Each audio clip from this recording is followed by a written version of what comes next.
দুনিয়া টাকার গোলাম নাটকের ১৯ নাম্বার পর্বে যে হৃদয় বিদারক আর টান টান উত্তেজনায় মোড় তৈরি হলো তা দেখে সবার গায়ের পশম কাড়া হয়ে যাওয়ার মতো অবস্থা।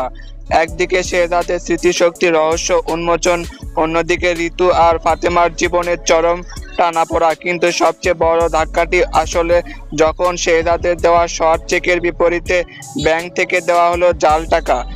আর সেই ভুয়া টাকার অপমানে বিয়ের মণ্ডপ থেকে বিয়ে ভেঙে যাওয়ার পর শেহজাদের সেই বোনটি যখন আত্মহত্যা করলো, পুরো গল্পের গতিপথ যেন মুহূর্তের মধ্যে বদলে গেল। শেহজাদ কিন্তু চরম এক মানসিক সংকটের মধ্য দিয়ে যাচ্ছে। শেহজাদ চৌধুরী হিসেবে তার নিজের অতীত স্মৃতি ফিরে আসলেও গোলাম হিসেবে কাটানো শেষ ৬ মাসের স্মৃতি তার মন থেকে পুরোপুরি মুছে গেছে। ঋতু তাকে স্ত্রীর মর্যাদা দাবি করে ভালোবাসার সব প্রমাণ দেখালেও শেহজাদ স্মৃতি না থাকায় এখনো দ্বিধাদ্বন্দ্বে ভুগতেছে। অন্যদিকে ফাতেমা এবং রিশাদের ভীত কেঁপে উঠেছে। ফাতেমা যে জেনে শুনে শেহজাদকে মৃত ঘোষণা করে রিশাদকে বিয়ে করেছে এবং এখন শেহজাদ স্মৃতি হারিয়ে সব জানতে পারলে ফাতেমাকে ঘরছাড়া করবে এবং মেরে ফেলতেও পারে। সেই ভয়ে ফাতেমা এখন থরথর করে কাঁপছে।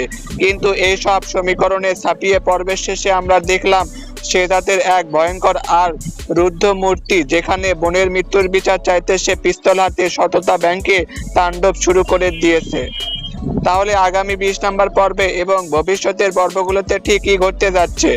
সবচেয়ে আসল টুইস্ট লুকিয়ে আছে এই সত্যটা ব্যাংকের ভেতরেই।